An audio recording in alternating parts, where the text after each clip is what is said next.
आतंक के आका पाकिस्तान के फिर टुकड़े होंगे।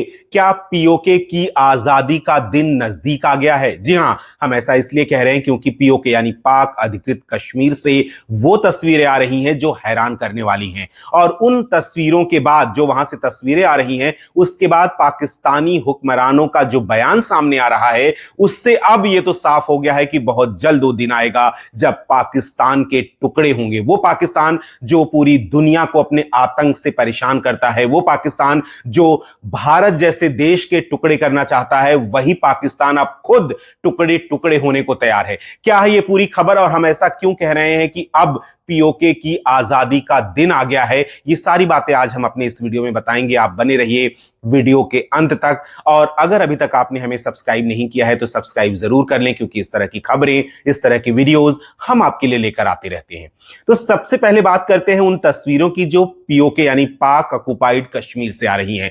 कश्मीर का वो हिस्सा जिस पर आतंक का आका पाकिस्तान जबरदस्ती कब्जा करके बैठा हुआ है। और ये इस बात से भी साबित हो जाता है कि जो अभी वहां के रक्षा मंत्री का बयान आया है वो वाकई हैरान कर रहा है। आपको सिलसिलेवार तरीके से बताते हैं। सबसे पहले बात करते हैं पीओके की तस्वीर की। जी हां, पीओके यानी पाक ऑक्युपाइड कश्मीर में प्रदर्शनकारी प्रदर्शन कर रहे हैं। क्यों प्रदर्शन कर रहे हैं? वो पाकिस्तानी सरकार से, पाकिस्तानी सेना से परेशान हो चुके हैं। ना उनके पास बिजली है, पानी है, ना खाने की कोई चीज है। पाकिस्तानी सरकार उनके लिए कुछ नहीं करती, लेकिन अब वहां पर इलेक्शन हो रहे हैं और इसी का अपोज कर रहे हैं पीओके के लोग और कह रहे हैं कि वो जो लोग हैं हमें ना बिजली देते हैं, ना पानी देते हैं, ना खाना देते हैं, तो वो यहां पर चुनाव क्यों लड़ रहे हैं? बात हो रही है पीओके की उन सीटों के बारे में जो 12 सीटें आरक्षित हैं उन लोगों के लिए जो पाकिस्तान के अलग अलग इलाकों में रहते हैं और वो आके यहां चुनाव लड़ते हैं, और उन्हीं के लिए 12 सीटें आरक्षित हैं। कुल 53 सीटें हैं पीओके में और 12 सीटें आरक्षित हैं उनके लिए जो पाकिस्तान के दूसरे हिस्सों में, यानी वो पीओके में नहीं रहते लेकिन वो यहां के लिए चुनाव लड़ सकते हैं, और इसी का विरोध किया जा रहा है। वहां के लोग कह रहे हैं कि जो सत्ता में बैठी होती है सरकार, उसे इसका फायदा मिलता है और उसी की जीत होती है उन 12 सीटों पर जो आरक्षित है उन लोगों के लिए जो पीओके के अलावा देश के दूसरे हिस्सों में रहते हैं, और इसी को लेकर पूरा बवाल मचा हुआ है। 53 सीटें हैं, 12 रिजर्व हैं, और इसी के खिलाफ पूरे पीओके में प्रदर्शन हो रहे हैं। वहां पर विधानसभा चुनाव चल रहे हैं, 53 सीटों के लिए चुनाव होने हैं, और इसी चुनाव के दौरान वहां के लोग ये विरोध कर रहे हैं कि इस तरह की जो गलती है जो अभी तक होती आ रही है उसको रेक्टिफाई किया जाए, इस तरह की गलती ना हो। और जो प्रदर्शनकारी चुपचाप प्रदर्शन कर रहे हैं उनके ऊपर मुल्ला मुनीर यानी जो असीम मुनीर है वहां का सेना प्रमुख, वो सेना को आदेश दे चुका है कि इनको गोलियों से भून दो। जी हां, उनको गोलियों से भून दो, उनको मार डालो। और इतनी छूट दे दी है सेना को खुली कि वो कह रहा है कि ज्यादा से ज्यादा लोगों को मार डालो, यानी वहां पर कत्लेआम मचा हुआ है। मौत बांट रही है पाकिस्तानी सेना पीओके के लोगों को, और वो पीओके के लोग अब भारत से गुहार लगा रहे हैं, भारतीय सेना से गुहार लगा रहे हैं कि हमें बचा लो। बहुत सारे वीडियोस आ रहे हैं सोशल मीडिया पे, मैंने देखा उसमें महिलाएं, बच्चे, बूढ़े, युवा, हर कोई आवाज लगा रहा है कि पीओके को बचा लो। भारतीय सेना से गुहार लगा रहा है कि आओ और हमें बचा लो, क्योंकि जो मुनीर की सेना है वो हमें कहीं का नहीं छोड़ेगी, क्योंकि हम अपना प्रदर्शन नहीं रोकेंगे। मुजफ्फराबाद की ओर जो मार्च निकल रहा था उस मार्च पर गोली चला दी और एक दिन में 50 से 60 लोगों की मौत हो गई है, और ये तस्वीरें लगातार विभत्स होती जा रही हैं और लगातार मरने वालों की संख्या बढ़ रही है। जून से प्रदर्शन चल रहे हैं, कुछ 5 या 6 जून से प्रदर्शन शुरू हुए जो अब अपने चरम पर है। चुनाव रोक दिए गए हैं, लेकिन वहां के लोग ये मांग कर रहे हैं भारत से कि हमें बचा लो। और इस बीच रक्षा मंत्री, पाकिस्तानी रक्षा मंत्री ख्वाजा आसिफ का एक बयान आता है। क्या बयान है? वो कहते हैं कि हम पीओके वालों को नहीं छोड़ेंगे, नहीं बख्शेंगे, उनसे कोई बातचीत नहीं करेंगे, क्योंकि वो लोग भी उसी कैटेगरी के हैं जिस कैटेगरी का भारत है। यानी पाकिस्तान जिस तरह से भारत को दुश्मन मानता है उसी तरह पीओके के लोगों को भी मानता है, और पीओके के लोगों से कोई बातचीत नहीं करना चाहता पाकिस्तान। अब यहां पर दो बातें होती हैं जो मैंने अपने वीडियो के शुरुआत में बोली थी कि जो पाकिस्तान है वो टुकड़े टुकड़े हो जाएगा। वो क्योंकि जब वो कह रहा है कि पाकिस्तान के से कोई नाता नहीं, पाकिस्तानी सरकार से पीओके के लोगों का कोई नाता नहीं है, और पीओके के लोग कह रहे हैं कि हमें बचा लो और हमें भारत में शामिल कर रहे हो, भारतीय सेना हमें बचा लो मुनीर की सेना से, तो दो बातें हो। जैसे ही पाकिस्तान ने तो डिक्लेयर कर दिया कि ये हमारे लोग नहीं है, हम इनके लिए दाल पानी खाना बिजली कुछ नहीं देंगे, और ये मरते हैं तो मरे, और अगर ये प्रदर्शन करते हैं चुनाव में बाधा डालते हैं तो सेना इनको गोलियों से भून देगी। ये तो कहना है मुनीर का, और सेना का आदेश जो है वो पूरी तरह से वहां लागू हो चुका है और ताबड़तोड़ लोगों पर फायरिंग की जा रही है।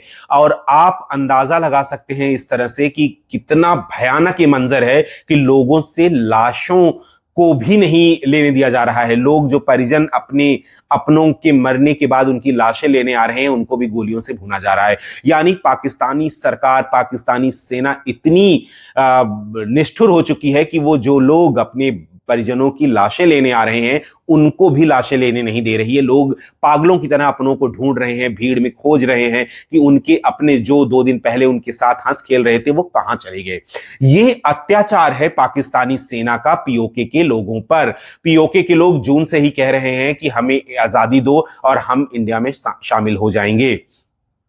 तो मैंने पीओके की आजादी का दिन अगर यही रहा तो पीओके की आजादी का दिन भी नजदीक है, और पाकिस्तान के जो 71 में टुकड़े हुए थे उसी तरह एक टुकड़ा और होने को तैयार है। टुकड़े तो कई होंगे, बलूचिस्तान है, पीओके है, बाकी दूसरे हिस्से भी हैं, लेकिन पहले अब जो मौजूदा स्थिति में ये कहा जा रहा है कि अब पाकिस्तान के टुकड़े जरूर होंगे और पीओके की आजादी का दिन नजदीक है। भारत सरकार ने पूरी तरह से खंडन किया है, पूरी तरह से कहा है कि जो चुनाव का ड्रामा कर रहा है पाकिस्तान पीओके में वो भारत किसी तरह से नहीं मानता और न ही उसे मान्यता देता है।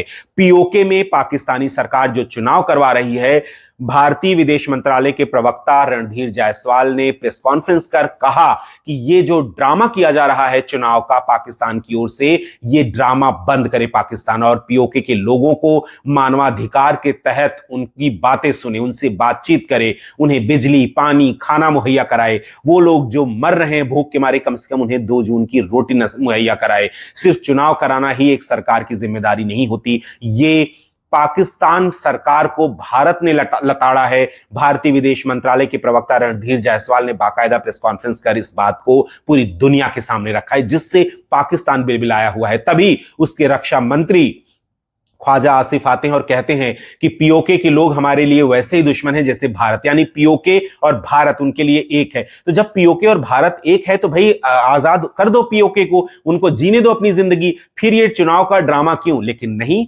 पीओके बलूचिस्तान ये तो मलाई खाने के लिए है पाकिस्तान के लिए। पाकिस्तान यहां से, और बलूचिस्तान की लड़ाई क्यों है? यही है ना कि वहां पर जितने अयस्क हैं, वहां पर जितने मिनरल्स हैं, उन्हीं से मलाई खाता है पाकिस्तान। अमेरिका तक बेच रहा है। ट्रंप को शहबाज शरीफ और मुल्ला मुनीर, ये दोनों लोग दिखाने गए थे वो ओर्स को बाकायदा व्हाइट हाउस में, और उसी पर ये डील हो रही है। चाइना को पूरी तरह से लगा दिया है बलूचिस्तान को खाली कराने के लिए। वहां से खनन हो रहा है, सारी चीजें बाहर जा रही हैं और उसकी मलाई वहां के हुक्मरान खा रहे हैं।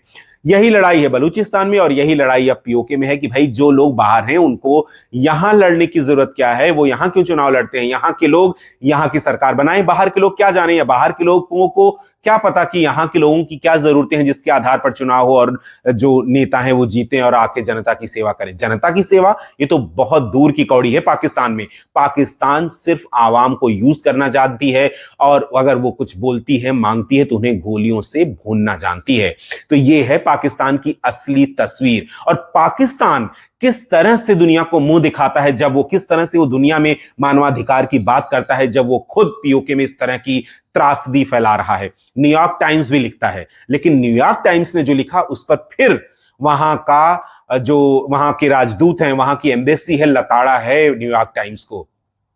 न्यूयॉर्क टाइम्स ने लिखा कि जो पीओके में, या पाकिस्तानी, पीओके नहीं लिखा उसने, साफ साफ हम पीओके कहते हैं क्योंकि पाक ऑक्युपाइड कश्मीर, कश्मीर का वो हिस्सा जो पाकिस्तान ने कब्जा करके रखा हुआ, ये हम कहते हैं। लेकिन न्यूयॉर्क टाइम्स ने लिखा, बहुत ही धड़ल्ले से लिखा कि पाकिस्तानी कश्मीर, जिस पर भारत भड़क गया। एक हेडलाइन लिखी उसने कि पाकिस्तानी कश्मीर में बहुत ज्यादा त्रासदी है, गोलीबारी है, प्रदर्शनकारियों पर गोलीबारी हुई, 60 लोगों की मौत हो गई। लेकिन उसने अपनी हेडलाइन में इंटेंशनली लिखा पाकिस्तानी कश्मीर, जिस पर भारत भड़क गया। और वहां वॉशिंगटन का जो दूतावास है भारत का, बाकायदा न्यूयॉर्क टाइम्स को लताड़ा और कहा कि कश्मीर भारत का अभिन्न अंग है, था और रहेगा, और पाकिस्तान जो है वो जबरदस्ती कश्मीर के कुछ हिस्सों पर कब्जा करके बैठा हुआ है, जल्द ही वो भी भारत का हिस्सा होगा। तो चाहे न्यूयॉर्क टाइम्स हो, चाहे पाकिस्तान सरकार हो, भारत लताड़ के ही जवाब देता है और कहता है कि चूं मत करना, ये हमारा है और हमारा रहेगा, तुम जबरदस्ती कब्जा करके बैठे हो, उसका भी हल जल्द निकाल लिया जाएगा। और राजनाथ सिंह ने तो कही दिया है कि वो हमारा है और हमारे पास जल्द आएगा। धारा 370 जब हटी थी तो पाकिस्तान बिलबिलाया था, लेकिन अब वो जो कुछ भी कर रहा है, मानवाधिकार की दुहाई दे रहा था कि वहां पर मानवाधिकार का पालन नहीं हो रहा है, कश्मीर में ये हो रहा है, वो हो रहा है, पाकिस्तान झूठ पे झूठ बोल रहा था। लेकिन अब पीओके में क्या हो रहा है, तुम स्टेटमेंट क्या दे रहे हो? पाकिस्तानी रक्षा मंत्री का बकायदा बयान आया कि पीओके के लोगों से हमारा कोई नाता नहीं है, ये मेरे लिए वैसे दुश्मन है जैसे भारत दुश्मन है। तो भाई जब दुश्मन है तो तुम चुनाव क्यों करवा रहे हो? और दुश्मन है तो तुम उन्हें आजाद कर दो, अपने से अलग कर दो। दुश्मनों के साथ कोई थोड़ी रहता है। लेकिन नहीं, आवाम पर ज्यादती करनी है, मलाई खानी है और पूरी दुनिया में ढिंढोरा पीटना है कि भाई हम तो मानवाधिकार के बड़े रक्षक हैं। लेकिन देख लिया ना, चाहे यूएन में तमाशा करवाता हो अपना, चाहे भारतीय विदेश मंत्रालय के प्रवक्ता ने थू थू करी इनके ऊपर, चाहे न्यूयॉर्क टाइम्स को वॉशिंगटन का भारतीय जो एम्बेसी है, इंडियन एम्बेसी है, उसने लताड़ा। न्यूयॉर्क टाइम्स की भी होश भी ठिकाने आ गया होगा कि किस तरह से उसने लिखा कश्मीर, पाकिस्तानी कश्मीर। पाकिस्तानी कश्मीर क्या होता है? पाकिस्तानी कश्मीर हमारा कश्मीर है, ये भारत ने जता दिया है। और इसी से जब इस तरह की घटनाएं होती हैं तभी पाकिस्तान बिलबिला जाता है। अब उसके रक्षा मंत्री का ये बयान और पीओके के लोगों की मांग, ये दोनों साबित करती हैं कि जल्द ही पाकिस्तान के टुकड़े होंगे और जल्द ही पीओके की आजादी होगी। यानी अब पीओके के लोगों को आजाद होने से कोई नहीं रोक पाएगा। आगे क्या होता है, आगे हम अपने वीडियो में आपको यह भी बताएंगे किस तरह से वहां का जेनजी प्रदर्शन करने की तैयारी में है। अगले वीडियो में इसकी बात करेंगे, लेकिन फिलहाल आप बने रहिए हमारे साथ। लाइक करें, शेयर करें, कमेंट करें और हां, सब्सक्राइब करना बिल्कुल ना भूलें। सब्सक्राइब करने से ही आपको हमारे वीडियोस मिलेंगे और बेल आइकन दबाने से हमारे वीडियोस आपको सबसे पहले मिलेंगे।